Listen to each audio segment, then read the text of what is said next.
Yantif, Chag Sameach.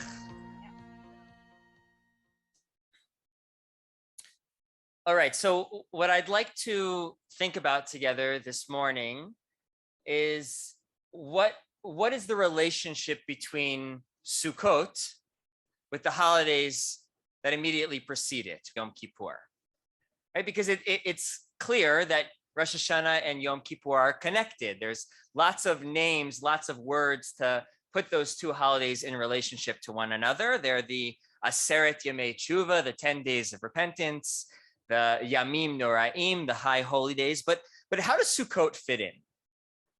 I think in the experience of most Jews, Sukkot kind of feels like an afterthought. It's totally disconnected from the themes and importance of the days that precede it. But what if Sukkot wasn't just a standalone holiday that you had to prove to your public school teacher was a real day that you could actually miss of school? But what if instead it was an extension of the story being told on the Yamim Noraim?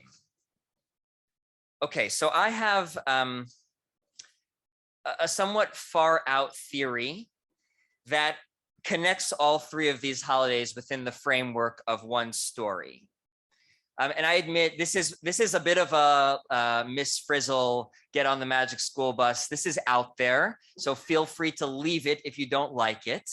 But I'd like to propose that the story that connects these three holidays is one we're about to read in about a week's time. The story that perhaps we're experientially reenacting prior to our ritual reading of the story. It's the story of the Garden of Eden. Okay, here we go. Buckle up. As I shared a couple of weeks ago, Rosh Hashanah is described in our liturgy as Hayom Harat Olam, the birthday of the world. And the rabbis specifically say that it's the first of Tishrei. That's the day in which Adam and Eve were created, making Rosh Hashanah a sort of re-arrival into the world, or more specifically, a re-entry into the Garden of Eden.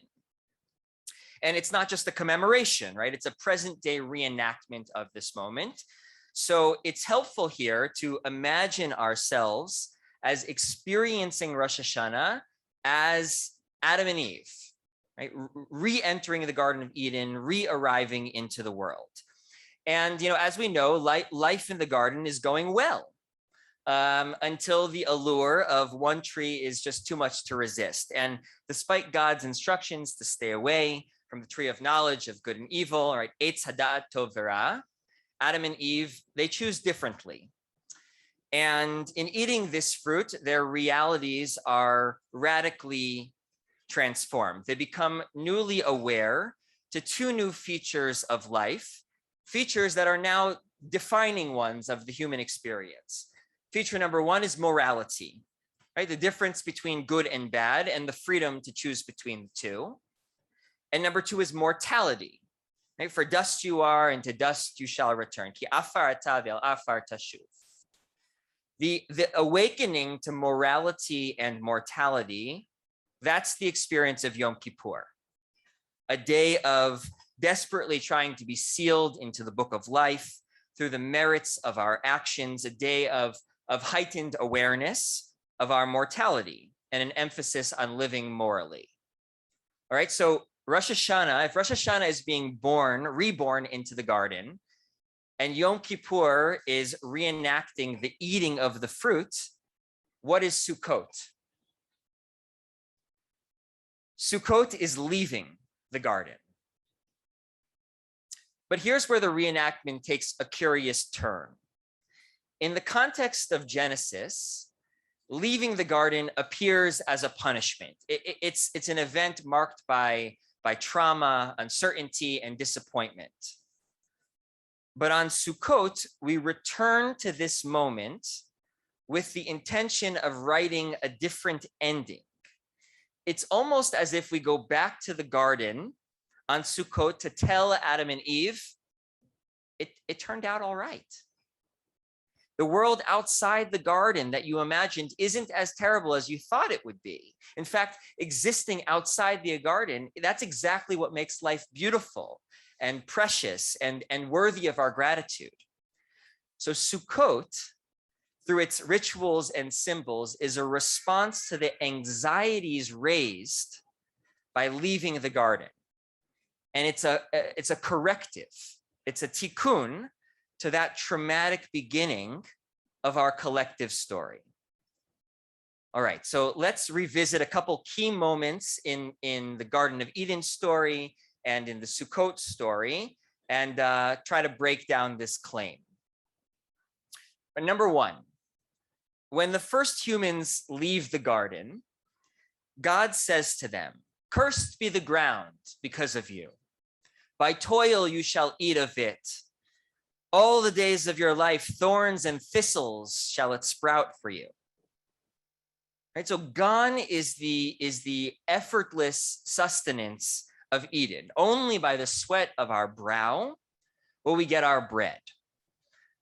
We leave the Garden of Eden with a deep anxiety over how we'll get our food.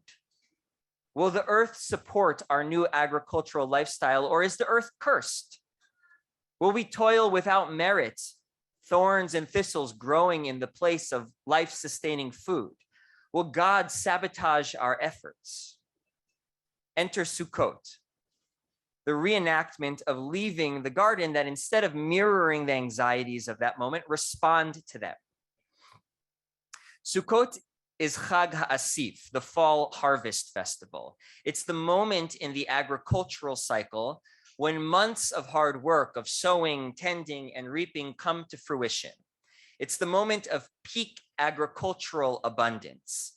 The storehouses are filled with grain, the grapes and figs freshly harvested. But how did we get so fortunate? One is meant to feel on Sukkot.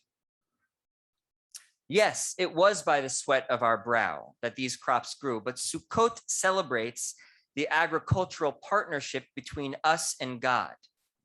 In the explanation of Sukkot in Dvarim, we read, "You'll hold a festival for God for 7 days, for God will bless all your crops and all of your undertakings, and you'll have nothing but joy." Ve'ayita ach sameach. So the punishment of leaving Eden was agricultural futility. The experience of Sukkot is joyous agricultural abundance with gratitude to God and God's green thumb. That's number one. Number two, what happens when Adam and Eve leave home? What happens when they leave the Garden of Eden? The very next story that the Torah offers is a tragic one. It's the tale of Cain and Abel, right? A story that's defined by discontent and ultimately by murder. The punishment for Cain's deed is perpetual wandering. Na v'nod tihye ba'aretz. The text says that Cain is banished from the soil, must avoid God's presence, and is condemned to ceaseless wandering, where anyone who meets him could kill him. This is the existential anxiety that consumes the first family. And this is this anxiety that Sukkot, in turn, responds to. Sukkot is also a story of wandering. We're on our way to Israel, to a more permanent home, but the wilderness, it's a place of great danger. But rather than the state of wandering being one of estrangement with God, like it was for Cain, it's the opposite. God protects us in our wandering from the elements, from enemies, from dehydration and starvation. We dwell in booths that shield us from the harsh elements. We're accompanied by ananei kavod, these clouds of divine presence that protect us. So in response to the anxiety of Adam, Eve, and Cain's experience of displacement, the holiday of Sukkot becomes a celebration of wandering. It becomes a reassurance that we're accompanied by God everywhere we go. So number one, the agricultural abundance in response to the anxiety over where will our food come from? Will the earth produce food? Number 2 is the rewrite of what it feels like to be wandering, not a punishment, not a curse, not the absence of God, but the wandering in the wilderness is the presence of God, it's protection from God. Number 3, there are 2 fruits in the Torah whose identities are mysterious according to the plain text, leaving the reader wondering what kind of fruit is being described. All right, so let's go in reverse order. Leviticus 23:40, we read this today, or Rabbi Neil read it today. This is the verse that gives the commandment to assemble the 4 species on Sukkot. It says, "Ulakachtem lachem," take for yourselves, pre-eitz hadar, the fruit of the hadar tree. What's a hadar tree? Hadar means beautiful, but that's not really a fruit name, the beautiful tree. Now, there's wide consensus, and the rabbis and Talmud agree that this passage is referring to the etrog. But it's interesting that the Torah doesn't say that explicitly. It instead says the beautiful fruit. All right, that's mysterious fruit number 1. Number 2, what kind of tree did Adam and Eve eat from? Everyone is fighting the urge to say apple, right?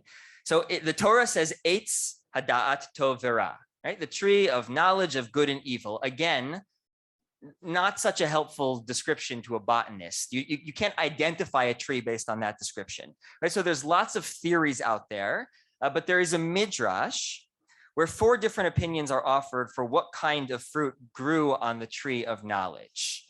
The options are figs, grapes, wheat. Somehow the rabbis thought that was a kind of tree.